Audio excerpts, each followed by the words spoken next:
Thank you, Olivier. As you understood, the question of this contributory economy is an economy based on the valuation of anti-entropy. So the question is to define what is anti-entropy and what is negentropy.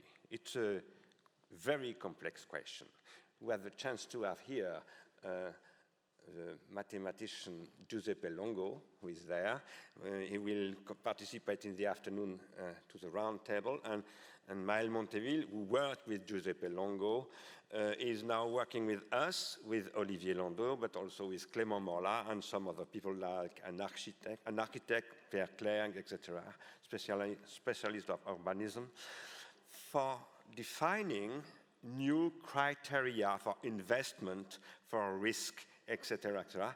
And this is the reason for which we work with banks, a big bank like, for example, La Société Générale, but also La Caisse des dépôts et consignations, that is a public bank, for redefining what is investment in the Anthropocene, and not only speculation. So I let now Maël to present the round table for the afternoon, and if you can indicate who will participate too. Thank you very much.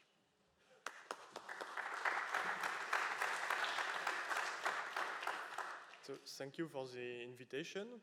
So I'm going to talk about entropy and anti-entropy in the context of the Anthropocene. So first, what is work in physics? Because we're talking about work, and physics has a notion of work. Actually, it's more closely related to labor, if we distinguish labor and work for human. So in physics, work is basically the constraint release of energy. So for example, when the performer here is drawing, he's pushing his pen, and that's a constraint release of energy, a displacement of an object. And Sisyphus, who is pushing his rock, is doing the same kind of work. And heat machines perform work too. Now, strictly speaking, from a physical point of view, there is no energy crisis at all. Because in physics, energy is a conserved quantity. So it's beyond our capability to destroy or to create energy. However, we can lose the ability to produce physical work in the sense that I've said above. Why is it? It's because energy tends to go from usable states to less usable states. And the way to theorize this idea is to talk about entropy. Entropy was introduced basically with the introduction of heat machine, of the heat engine during the Industrial Revolution. So what is entropy? So basically, entropy is an increase of disorder in a loose sense. More precisely, entropy grows when you go from an unlikely situation to a more likely situation, provided that you have a given set of constraints. So here, for example, when you go from left to right, you have an increase of entropy.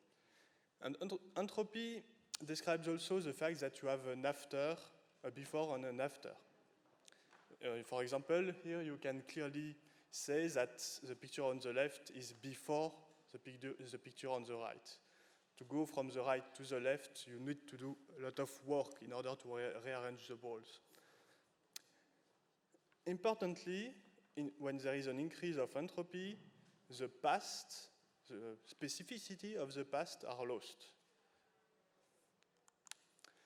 Now, in this physical context, where entropy increases spontaneously in isolated systems, which means that they cannot decrease in isolated system, how come that life can exist?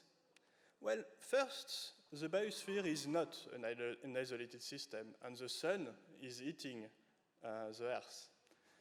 But there is more to it in biology than that. The second point is that even though biological organizations are precarious, they self-stabilize by doing work in the physical sense. So, for example, my heart is pumping blood that provides oxygen to, let's say, my digestive system, who provide nutrients to the heart. So, biological parts in organisms, but also in ecosystems, collectively maintain each other. And this can only be performed in a given context, precisely because biological systems are not isolated. They cannot be isolated. Now, there is, again, more to it than that in biology, because biological organizations are not spontaneous, in the sense that they are historical. They are the product of a natural history. Biological organizations are not maintaining themselves identically. They change over time. And current organizations are the result of such changes. They are the result of a natural history. And what does it mean to be the result of a history? It means that you have very specific, very unlikely configurations that are nevertheless viable. They are viable because they self-maintain in the previous sense.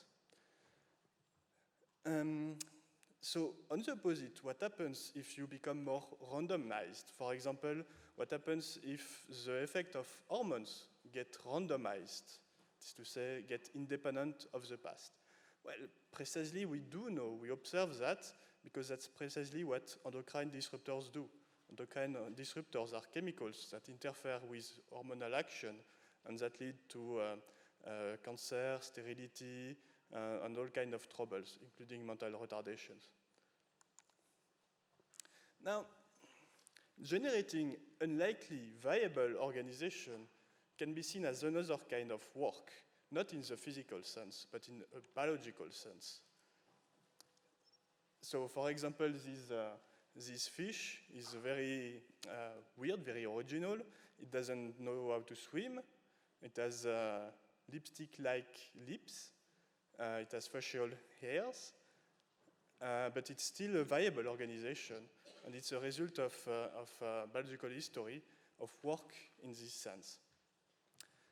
So, biological complexity is made of things that have a biological meaning, that have functions. And since this complexity is unlikely and keeps biological organization away from maximum entropy, we can call it anti-entropy. Unlikely is the opposite of maximum entropy, right? So there are many anthropizations of biological organizations that happen in the Anthropocene. Endocrine disruptors, for example, as I mentioned before, introduce randomness with respect to the historical organization of hormones. Climate change temperature in ecosystems and disorganized ecosystems. Carcinogen leads to randomized development, that is to say cancer.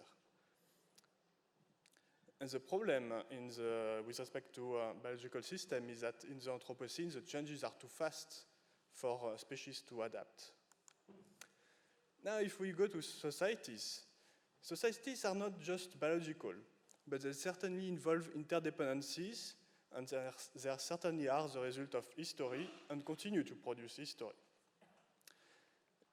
This applies both to the maintenance and replacement of artifacts and on the condition of existence, and to the condition of existence of populations, including food and education. And these two aspects are not independent. Here I've put a picture of a train which replaces the rails, a French train. Now, you can take example of anthropization of the development of infants and toddlers. Biological and psychological development is not an intrinsic thing. It's not a process that is independent on the surroundings. It requires interactions with the world, and in particular with adults and other children. Smartphones and tablets and other screens, including TV, tend to capture the attention of children and parents and tend to cut these interactions. This is a big problem, and we are working on it in Plan Commune. But there are worse things, actually. There are videos that are generated for YouTube by algorithm, and that target toddlers and do not carry a genuine meaning. These videos have a soundtrack that is not related to what is displayed. And what is displayed is the result of basically algorithms that are designed to have keywords that pop out in YouTube. So they are just generic combinations. They are highly anthropic in a sense. By contrast, art pieces require work to bring out singularities. That is to say, very specific results that carry an historical meaning, which is the case for this performance, for example. So we can talk of an anthropization of social organization. There is a simple part to it, let's say, a well-known part to it. It's that biological organizations involve multiple timescales to maintain their different parts.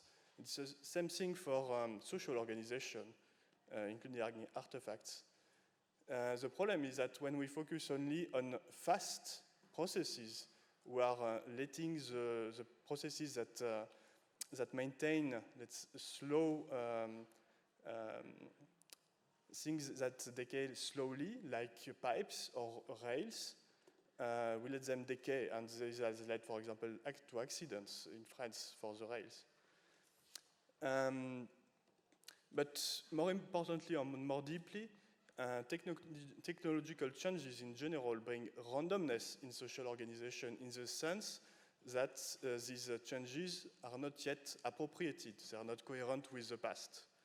And this is normal. But the normal process is that they get assimilated by reorganizations at many levels, by other technological changes, by legal changes, economical changes, political changes, and so on. The situation becomes dire when changes are so fast that society cannot reorganize. And contributive economy aims precisely to promote and accelerate this assimilation, that is to say, to protect and to produce anti-anthropies. This requires work, of course. Thank you for your attention.